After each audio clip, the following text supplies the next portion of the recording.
Bonjour et bienvenue dans cette nouvelle vidéo. Je suis Sam de Phone Android et aujourd'hui je reviens vers vous avec un autre test de smartphone, celui du précieux. Le précieux, stupido bijouflu, rends-moi le précieux!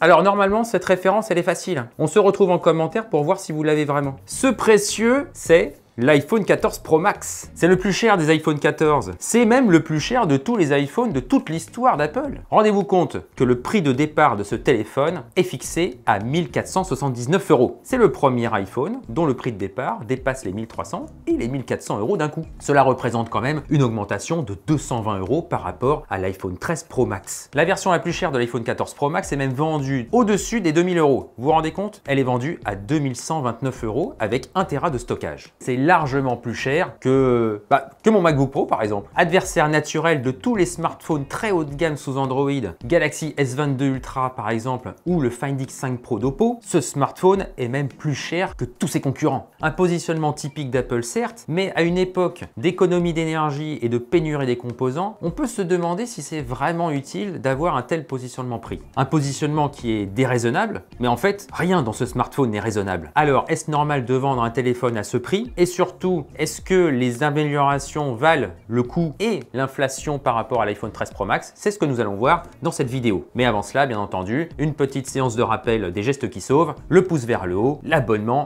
et hop hop hop la clochette. Merci beaucoup pour votre soutien et maintenant, allons-y sur le test. Aujourd'hui, nous ne faisons pas d'unboxing parce qu'il n'y a rien dans la petite boîte de l'iPhone 14 Pro Max, juste un câble Lightning vers USB Type C. On va pas non plus tergiverser, il n'y a rien dans les boîtes, il n'y a rien dans les boîtes. Passons donc directement sur le design du smartphone et on va même le comparer avec l'iPhone 13 Pro Max que j'ai avec moi. Alors, nous avons donc ici l'iPhone 14 Pro Max et nous avons ici l'iPhone 13 Pro Max. Et comme vous pouvez le voir, il n'y a pas beaucoup de différence quand même. Il y a les mêmes matériaux, du verre minéral et de l'acier inoxydable autour, la même ergonomie, avec le module photo en haut à gauche, et nous avons les mêmes éléments techniques sur les tranches. Bref, c'est quasiment le même smartphone. Alors l'œil averti pourra quand même déceler 3 petites modifications. D'abord, il y a un tout petit changement sur les dimensions du smartphone. L'iPhone 14 Pro Max est légèrement plus petit en hauteur et en largeur, mais en revanche, il est un tout petit peu plus épais. Deuxième petit changement dans le design de l'iPhone 14 Pro Max, c'est au niveau des objectifs photo. Ces deux-là sont plus larges que ces deux-là. Ça veut dire que le module photo en lui-même est un peu déporté et cela rend l'iPhone 14 Pro Max incompatible avec les coques de l'iPhone 13 Pro Max. Ça, c'est vraiment dommage. Enfin, dernier changement en façade, vous voyez que l'encoche a disparu au profit d'une pilule. En fait, ce n'est pas une pilule, c'est un double poinçon. Il y en a un qui est un peu large et un autre à côté qui est totalement circulaire. Nous avons découvert avec vous les différences qu'il y a entre l'iPhone 13 Pro Max et l'iPhone 14 Pro Max. Bien sûr, ces changements amènent quelques modifications au niveau logiciel, c'est ce qu'on va voir tout de suite.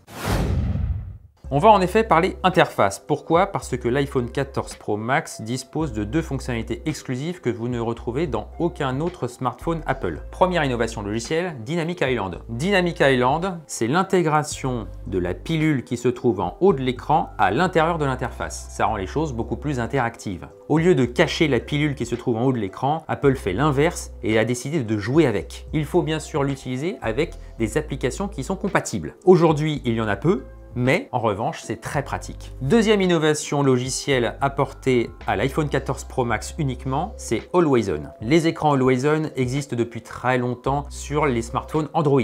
Le but de l'écran Always On est d'afficher en permanence les informations essentielles dont vous pourriez avoir besoin au quotidien. L'heure par exemple, ou la date. Là, vous voyez que l'écran il est allumé, mais en fait, le smartphone est verrouillé. Les deux smartphones sont même dans le même état en ce moment. La fonctionnalité est plutôt sympa, mais pour moi, elle n'était pas forcément essentielle. Pour le reste, vous retrouvez toute l'expérience offerte par iOS 16, nouvelle version du système d'exploitation pour les iPhones, notamment le nouvel écran de verrouillage qui est très sympa, qui est totalement personnalisable. Restons en façade et étudions maintenant la dalle de l'iPhone 14 Pro Max. Vous pouvez retrouver ci-contre les informations techniques essentielles sur l'écran de l'iPhone 14 Pro Max. Et comme vous pouvez le voir, il y a de grandes similitudes entre l'écran de l'iPhone 14 Pro Max et celui de l'iPhone 13 Pro Max. Il y a pourtant 3 nouveautés importantes avec l'iPhone 14 Pro Max. La première innovation de cet écran, c'est le fait qu'il est LTPO. Cela veut dire que le taux de rafraîchissement de la dalle peut descendre jusqu'à 1 Hz. C'est la première fois qu'un iPhone est compatible avec cette technologie. Cela apporte une meilleure gestion de la consommation de l'énergie et puis ça permet d'avoir aussi l'écran Always On. Le taux maximal, lui, reste le même, il est à 120 Hz. Deuxième modification importante, c'est la luminosité. La luminosité de l'écran de l'iPhone 14 Pro Max a été améliorée. Apple annonce des pointes jusqu'à 2000 nits, ce qui est vraiment énorme. En mode manuel, nous avons pu constater avec notre sonde que l'écran peut monter jusqu'à 670 nits. Et ça, c'est vraiment très bien, parce que ça a été amélioré par rapport à l'iPhone 13 Pro Max. Vous n'aurez donc jamais de mal à voir l'écran de l'iPhone 14 Pro Max, même en extérieur, sous le soleil, en pleine lumière. Troisième modification, la colorimétrie. Elle a été améliorée avec l'iPhone 14 Pro Max. Le delta E de cette dalle passe à 0,9, sous la barre des 1. C'est vraiment incroyable. C'est une très belle dalle qui respecte vraiment les couleurs au maximum. En outre, la température moyenne est de 6454 degrés, à quelques dizaines de degrés près du blanc parfait. Ça, c'est aussi incroyable. Grâce à cette dalle, Apple confirme son excellente maîtrise du calibrage des écrans. Et là, franchement, il lui fait honneur. Notez aussi qu'il y a un très léger changement au niveau de la définition de la dalle, mais ça ne se voit pas à l'œil nu. Après avoir observé l'écran, passons sous l'écran. On va parler performance et endurance. À l'intérieur de l'iPhone 14 Pro Max, nous retrouvons un nouveau SoC, c'est l'A16 Bionic. Vous le retrouvez dans l'iPhone 14 Pro et dans l'iPhone 14 Pro Max, mais pas dans l'iPhone 14 Plus et l'iPhone 14. Il intègre un CPU de 6 cœurs et un GPU de 5 cœurs. Et ici, il est associé à 6 Go de mémoire vive. Par rapport à l'iPhone 13 Pro Max, l'iPhone 14 Pro Max offre de bien meilleures performances. Avec les benchmarks, nous avons vraiment des scores qui sont vraiment beaucoup plus élevés. Quasiment 1 million de points avec AnTuTu, par exemple. Nous avons 1900 points avec Geekbench en single core. Et nous avons 3300 points avec Wildlife Extreme sur 3D Mark. Ce sont des scores qui sont largement plus élevés que ceux de l'iPhone 13 Pro Max et généralement, ils sont même plus élevés que tous les autres smartphones sous Android. La seule exception, c'est le ROG Phone. Le ROG Phone, lui, il dépasse le million de points avec AnTuTu et là, on n'y arrive pas. Cette aisance, nous la retrouvons évidemment dans les jeux, avec Genshin Impact par exemple, qui se positionne par défaut sur les graphismes élevés. Il n'y a aucun smartphone sous Android, même le ROG Phone, qui peut en dire autant. Les stress tests montrent également que la plateforme offre une très belle stabilité. Tous les scores de stabilité sont autour des 75%, alors que sur Android, nous avons plutôt l'habitude d'avoir du 65-70%. La température semble également bien maîtrisée, même si parfois cela peut chauffer un tout petit peu. Mais cela chauffera toujours moins que certains smartphones sous Android, notamment sous Snapdragon 8 Gen 1.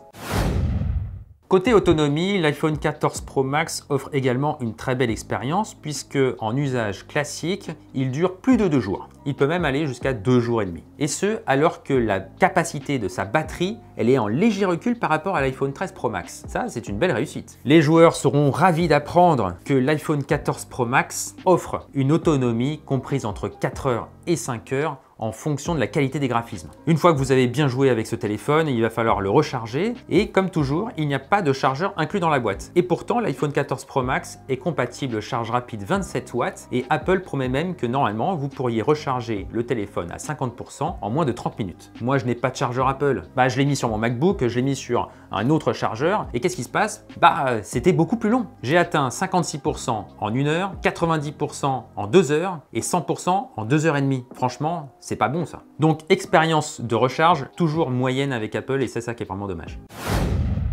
Passons à la dernière partie de ce test, la photo et la vidéo. Parlons d'abord de la configuration. Vous retrouvez dans l'iPhone 14 Pro Max à peu près la même chose que ce que vous aviez dans l'iPhone 13 Pro Max, mais il y a eu quelques changements. D'abord, il y a l'arrivée du 48 mégapixels qui remplace le 12 mégapixels. Il est associé à un objectif qui ouvre moins grand, mais à un nouveau stabilisateur optique sensor shift. Ensuite, l'ultra grand angle reste un 12 mégapixels. En revanche, le capteur est beaucoup plus grand, ça veut dire que les pixels eux aussi sont plus grands. En revanche, son objectif lui aussi ouvre moins grand et ça c'est dommage. Enfin, à l'avant, il y a le capteur selfie qui, comme l'iPhone 14, bénéficie d'un autofocus à détection de phase. Son objectif, il ouvre lui plus grand, plus de lumière, ça c'est canon. Les résultats offerts par le quatuor de capteurs photo qu'il y a dans l'iPhone 14 Pro Max est vraiment excellent comme d'habitude. Vraiment excellent, notamment en journée avec une belle colorimétrie, avec vraiment des détails partout dans la photo. Comme toujours avec Apple, les résultats sont très naturels et le HDR n'est pas trop prononcé. Les couleurs sont bien respectées, les textures sont très naturelles et les zooms sont très élégants comme d'habitude.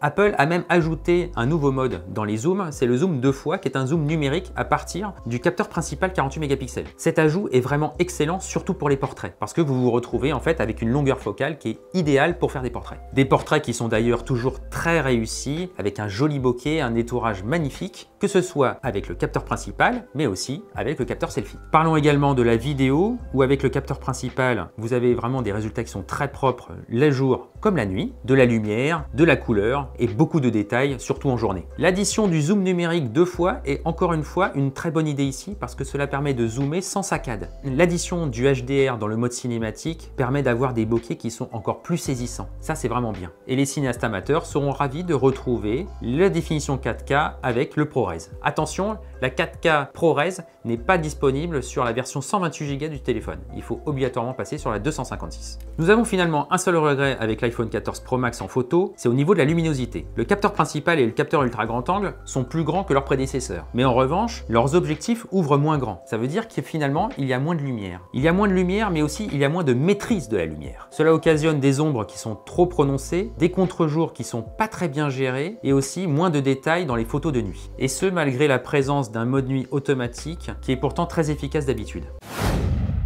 Alors, quel est mon avis général sur l'iPhone 14 Pro Max? C'est un excellent smartphone et pour de nombreuses raisons. Pour l'autonomie, pour la puissance, pour l'écran, pour le design, pour l'interface. Il y a de gros atouts dans ce smartphone. J'ai quand même 2 regrets sur l'iPhone 14 Pro Max. D'abord, on l'a vu sur la photo, la luminosité n'est pas au rendez-vous. L'iPhone 13 Pro Max arrivait à avoir beaucoup plus de lumière dans ses photos avec des capteurs qui étaient plus petits. Et ça, franchement, c'est décevant. Le deuxième regret, c'est l'augmentation du prix. Pour moi, elle est beaucoup trop élevée par rapport aux améliorations apportées. Honnêtement, les améliorations ne valent pas les 220 balles qu'on vous demande de payer en plus. Je continue donc de préférer l'iPhone 13 Pro Max qui, à 1259 €, est un meilleur deal. Bien sûr, il est moins performant, il a un petit peu moins d'autonomie, mais pour tout le reste, il est quand même canon ce téléphone. Seule exception finalement à cet avis, c'est pour les vidéastes amateurs, experts, même professionnels. Si vous voulez avoir du ProRes qui va bien, le Cinematic Mode avec le HDR en 4K, évidemment, c'est ce téléphone qu'il vous faut. Pour tous les autres, optez pour l'iPhone 13 Pro Max, c'est vraiment mon conseil.